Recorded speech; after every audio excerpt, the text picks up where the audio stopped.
Hey guys, welcome to प्रयत्न academy. मैं हूं पंकज गोदियाल और आज हम बात करने वाले हैं joint state public service commission के बारे में, या अगर हिंदी में कहें तो संयुक्त राज्य लोक सेवा आयोग के बारे में आज हम डिस्कस करने वाले हैं, डिटेल में डिस्कस करेंगे। देखिए, हालांकि ये जो संयुक्त राज्य लोक सेवा आयोग है, ये संघ लोक सेवा आयोग और राज्य लोक सेवा जो आयोग होते हैं, इन दोनों के अंतर्गत आता है। लेकिन मैंने ज़्यादा डिटेल में समझाने के लिए आपको इसमें कोई कन्फ्यूज़न ना हो, इसलिए मैंने एक अलग से वीडियो तैयार किया हुआ है जिसे हम आज डिस्कस करने वाले हैं। अगर आप हमारे चैनल पर नए हैं तो प्लीज़ चैनल को सब्सक्राइब करना ना भूलें और बेल आइकन को प्रेस करना ना भूलें। अगर हम बात करें संयुक्त राज्य लोक सेवा आयोग के बारे में, क्या संरचना होती है, क्या इनकी एज होती है, कार्यकाल क्या होता है, कौन इनकी नियुक्ति करता है, तो 2 या इससे अधिक राज्यों के लिए संविधान में संयुक्त राज्य लोक सेवा आयोग की व्यवस्था की गई है। यानी संविधान के अंतर्गत अगर हम कहें तो ये कहा गया है कि एक राज्य हो या 2 राज्य हो या 2 से अधिक राज्यों के लिए भी संयुक्त रूप से राज्य लोक सेवा आयोग की व्यवस्था की गई है। देखिए, इन शब्दों से ही आप अर्थ लगा सकते हैं कि राज्य लोक सेवा आयोग हमने पहले पढ़ा था, लास्ट वीडियो में डिस्कस किया था। संयुक्त का मतलब जहाँ पर कुछ चीज़ों, 2 चीज़ों को जब जोड़ जाता है, ठीक है, या 2 चीज़ों को या जगहों को आपस में जोड़ दिया जाता है, संयुक्त कहलाती है। यानी कोई भी चीजें जहां पर जुड़ने के भाव आता है, तो संयुक्त राज्य लोक सेवा आयोग की वहां पर व्यवस्था की गई है। तो संघ लोक सेवा आयोग और राज्य लोक सेवा आयोग का गठन जहां सीधे संविधान द्वारा किया जाता है, वहीं संयुक्त राज्य लोक सेवा का गठन राज्य विधानमंडल की आग्रह से संसद द्वारा किया जाता है। अब एक चीज यहां पर आपको ध्यान रखने वाली बात है कि भाई ये जो संयुक्त राज्य लोक सेवा आयोग गठन कैसे किया जाता है, तो जैसे कि हमने लास्ट वीडियो में अपने डिस्कस किया था, चाहे वो यूपीएससी हो चाहे हमारे पास राज्य लोक सेवा आयोग हो, दोनों की जो गठन है उस डायरेक्टली कहां से किया जाता है, सीधे तौर पर संविधान के द्वारा किया जाता है, ठीक है। लेकिन ये संयुक्त राज्य लोक सेवा जो आयोग है, इसका गठन सीधे तौर पर संविधान द्वारा नहीं किया जाता है। कौन करता है? तो अगर राज्य विधानमंडल को लगता है तो राज्य विधानमंडल के आग्रह पर, यानी ये निवेदन करती है किसको, हमारी संसद को, और तब संसद के द्वारा क्या बनाया जाता है, एक अधिनियम बनाया जाता है जिसके अंतर्गत संयुक्त राज्य लोक सेवा का क्या किया जाता है, गठन किया जाता है। आप ये भी कह सकते हैं कि जो संयुक्त राज्य लोक सेवा है वो संवैधानिक आयोग एक संस्था है, न कि संवैधानिक है, ठीक है। यानी पूर्ण मूल रूप से इसमें नहीं रखा गया है, केवल एक संवैधानिक आयोग है जिसे भाई रखा गया है, अधिनियम के तौर पर रखा गया है कि जब विधानमंडल आग्रह करती है और उनके आग्रह को मद्देनजर रखते हुए संसद क्या करती है, एक नियम पारित करती है और संबंधित स्टेट में, या जो 2 स्टेट होंगे या 2 से अधिक होंगे, वहां पर संयुक्त राज्य लोक सेवा आयोग का गठन करता है। कब हुआ ऐसा?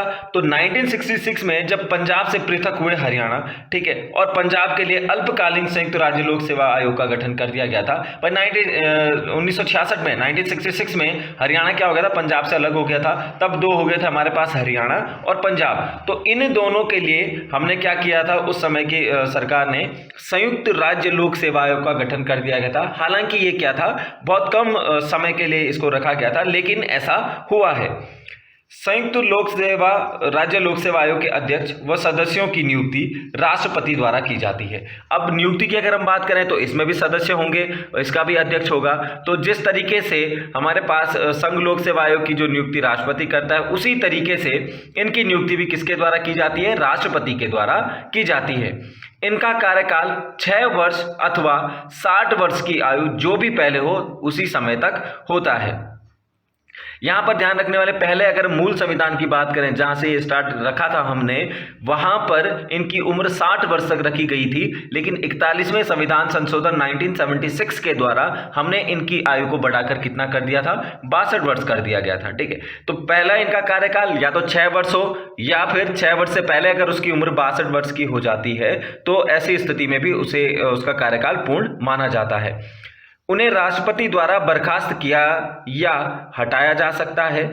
वे किसी भी समय राष्ट्रपति को त्याग पत्र देकर पदमुक्त हो सकते हैं। भाई 2-3 तरीके हैं, या तो 6 वर्ष इसकी आयु पूरी कर चुका हो तो इसका पद समाप्त हो जाता है, 6 वर्ष से पहले उम्र 62 वर्ष की अगर हो जाती है तो तब भी इसका कार्यकाल पूरा हो जाता है। यदि ये अपने काम में असफल रहता है या ये इच्छा जाहिर करता है कि मैं अब काम नहीं कर सकता, मैं असमर्थ हूं, तो सीधा राष्ट्रपति को अपना त्याग पत्र भी दे सकता है, या किसी कंडीशन में राष्ट्रपति द्वारा इसको बर्खास्त भी किया जा सकता है या इसे हटाया भी जा सकता है। संयुक्त राज्य लोक सेवा आयोग के सदस्यों की संख्या और सेवा शर्तों को राष्ट्रपति निर्धारित करता है। भाई चाहे सदस्य हो, चाहे हमारे पास उनके अध्यक्ष हैं, सदस्य हैं, जो भी है, उनकी जो सेवा है कब तक रहेगी, उनकी शर्तें क्या क्या होनी चाहिए, उनके काम क्या क्या होने चाहिए, उनसे संबंधित जितने भी तथ्य हैं सबके सब कौन निर्धारित करता है, राष्ट्रपति के द्वारा ही निर्धारित किया जाता है। संयुक्त राज्य लोक सेवा आयोग वार्षिक प्रगति रिपोर्ट संबंधित राज्यपालों को सौंपता है। प्रत्येक राज्यपाल इसे राज्य विधान के समक्ष प्रस्तुत करता है।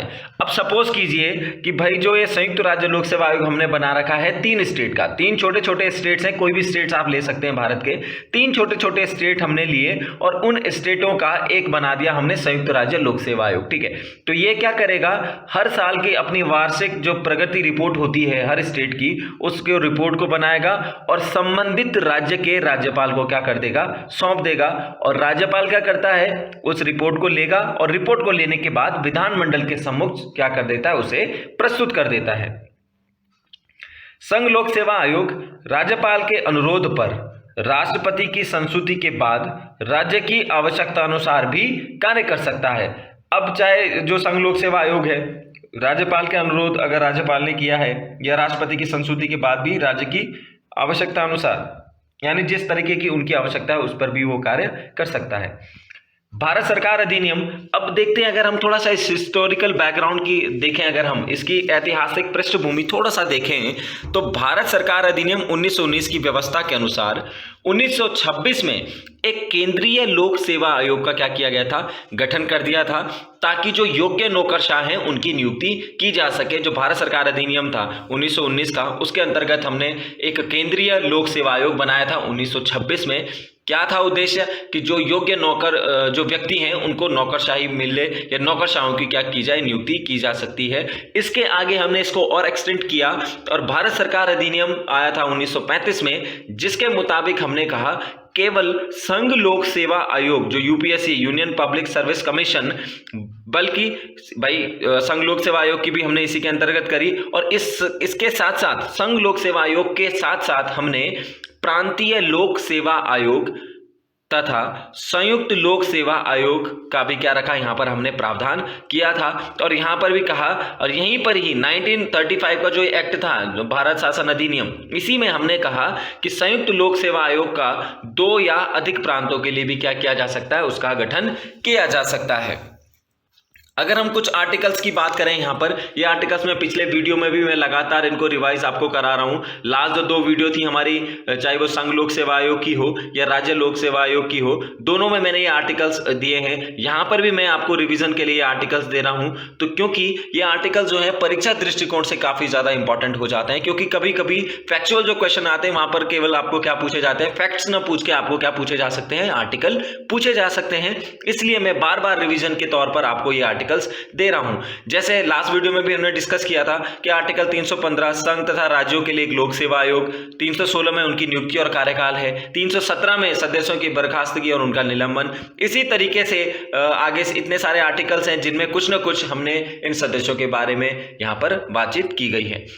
Thank you so much guys. अगर आप हमारे चैनल के लिए कुछ बातें कहना चाहते हैं या हमारे चैनल के लिए आप कुछ मोटिवेशनल चीज़ कह सकते हैं तो प्लीज़ कमेंट बॉक्स में आकर आप हमें कमेंट भी कर सकते हैं। Thank you.